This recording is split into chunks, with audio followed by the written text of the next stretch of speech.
Are you finding you spend more of your time on free consultations or complimentary discovery calls rather than paid clients because your sales calls aren't converting? Imagine transforming those initial conversations into powerful engagements that lead to paying clients and lasting relationships. It's frustrating to invest so much time in calls that don't result in new clients.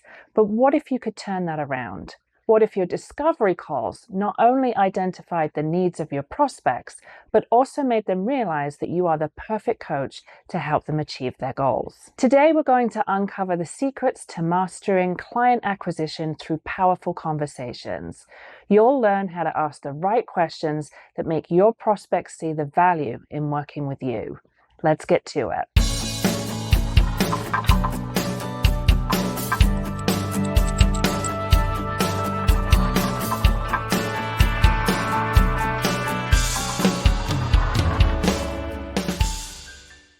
Welcome, coaches. I'm Jackie Appleby, online business manager, business coach, and your guide on this journey towards not just building a successful coaching business, but creating a transformative one. You want to grow your coaching business while leading your best life, and I share tips, tricks, and strategies to make that dream achievable. With years of experience in the coaching industry, I've helped countless coaches transition from being overwhelmed and chaotic to calm and thriving through my Coach to CEO framework. So if you feel like it's time to fish or cut bait, you are in the right place, my friend. Let's start by understanding what client acquisition really means for coaches. It's more than just a sales call. It's about helping your potential client find clarity and see the value in working with you. Shift your mindset from thinking about sales to focusing on guiding your clients to realize their own needs. As coaches, you're already skilled at having powerful conversations that help clients to see things more clearly and uncover insights about themselves. The client acquisition call is really no different. It's a taste of what's to come, demonstrating the transformative power of coaching while also helping clients recognize their need for your guidance. When you approach client acquisition this way, you're not just selling a service, you're providing a solution that resonates deeply with your prospects' goals and challenges. Now, before we dive into the specifics of the call itself, let's talk about something many coaches struggle with, and that's deciding how long to make the call and what structure to give it. Think of the client acquisition call as a friendly yet purposeful conversation, not a traditional coaching session. The length of the call should reflect the value of the service you are offering. For instance, if you're offering a high-ticket $25,000 2-year program, you might want to spend an hour with them. On the other hand, a month-to-month coaching agreement might only require 30 minutes.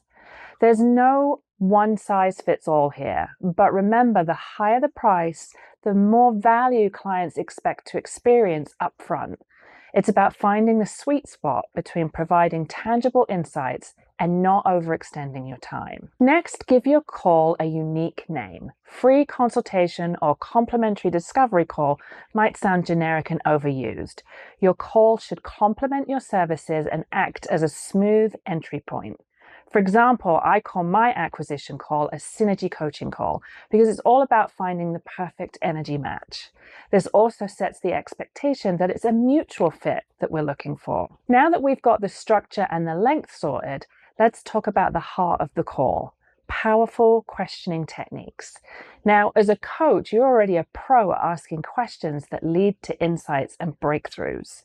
The client acquisition call is just an extension of that. Start by asking the client what's going on for them and what led them to consider hiring a coach. Then sit back and listen as they open their heart. As a skilled coach, you can sense when a client isn't fully opened up. So ask more open-ended questions until you reach the core of their challenge and identify the required transformation. The goal of this session is to help the client acknowledge the deep pain that's keeping them from moving forward and understand what the opposite of that looks like, what we might call the bliss state. It's all about illustrating how coaching can facilitate the transformation from their current pain to their blissful state. Now, without truly identifying the pain, convincing a client to invest in your services becomes very challenging.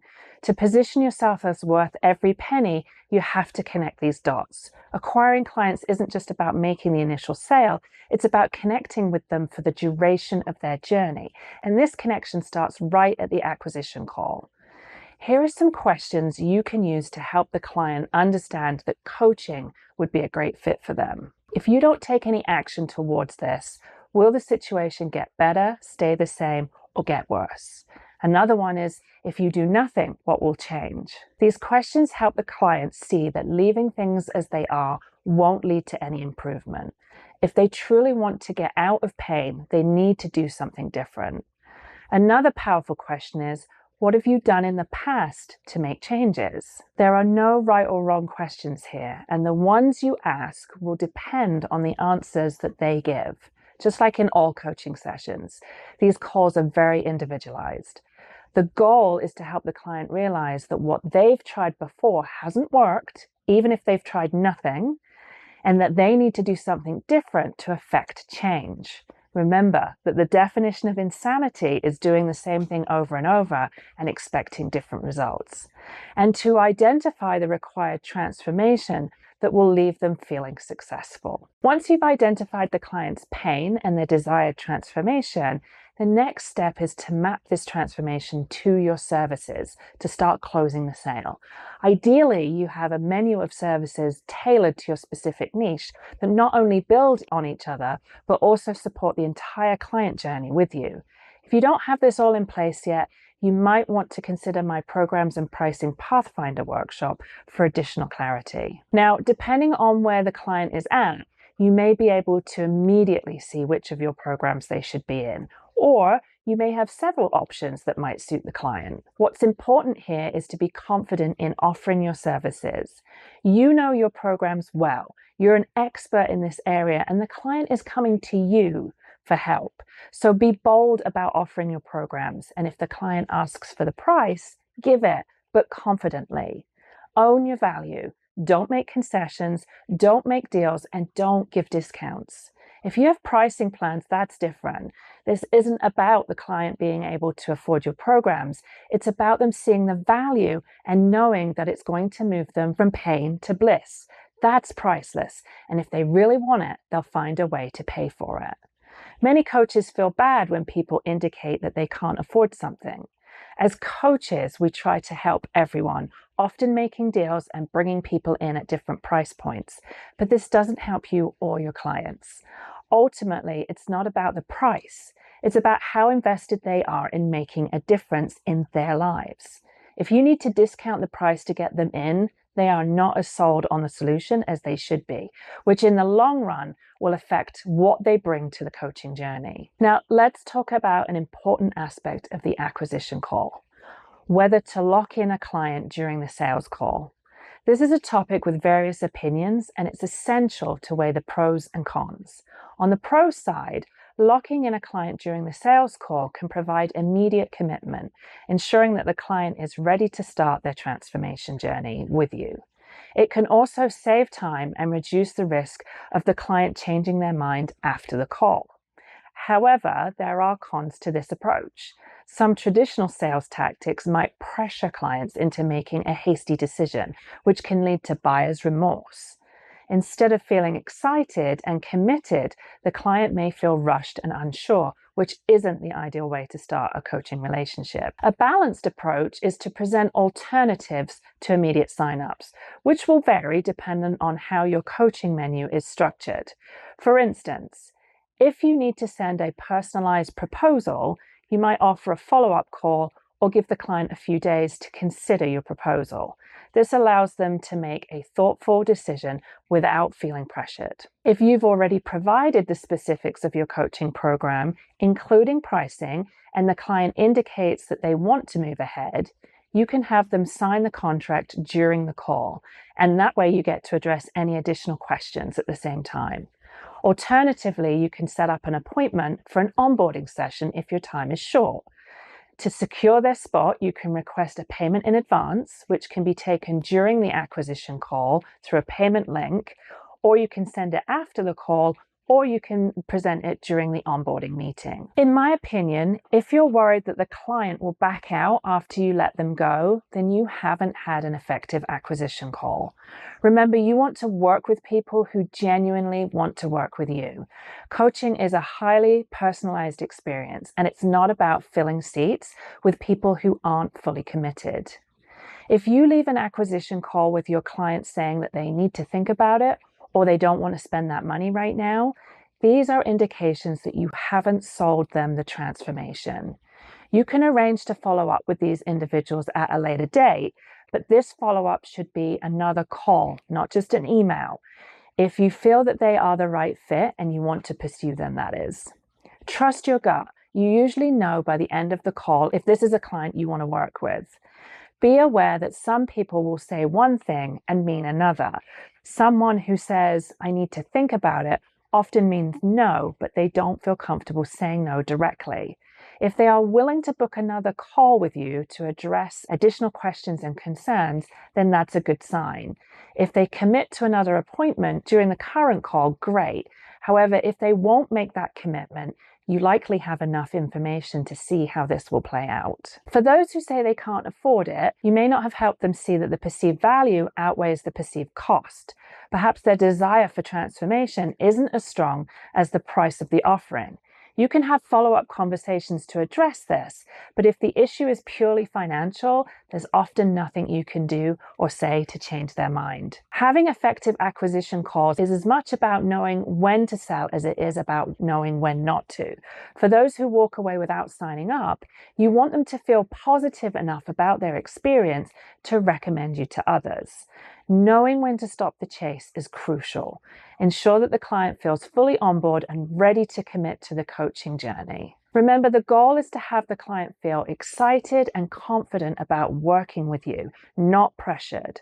Trust your instincts and choose the approach that feels right for you and your client. Having effective client acquisition calls doesn't have to be daunting if you think of them as helping your client. You have what they need, so why wouldn't you want to tell them about it? Remember, as the CEO of your coaching business, the responsibility of conducting these client calls is yours. Their effectiveness hinges on your confidence in your expertise and your ability to directly map the client's pain and desired transformation to your offerings. So make sure your menu of services is tight and supports your ideal clients. You're an exceptional coach, so bring your active listening and powerful questioning skills to these sessions. Focus on what the client is telling you is their issue, and don't be afraid to walk away if it's not the right fit. The right clients will see the value in what you offer and will be eager to work with you. So to recap, we've covered the importance of structuring your client acquisition calls, using powerful questioning techniques, and mapping your client's desired transformations to your services, as well as debating the pros and cons of locking in a client during the sales call. Remember, the goal of the acquisition call is to help your potential clients see the value in working with you and understand how your coaching can transform their lives. If you want to dive deeper into creating a compelling suite of services and pricing them effectively, I encourage you to join my Programs and Pricing Pathfinder workshop. This workshop is designed to provide you with the clarity and tools you need to develop a robust coaching program that attracts and retains the right clients. You can find more details on the website, and I'll drop a link in the comments. Thank you for joining me today. If you found this video helpful, please give it a thumbs up and share it with your fellow coaches. Don't forget to subscribe to the channel for more tips and strategies to grow your coaching business. And if you have any questions or topics you'd like to see me cover in future videos, leave them in the comments below. Until next time, keep coaching, keep thriving, and keep transforming lives. We'll see you in the next video.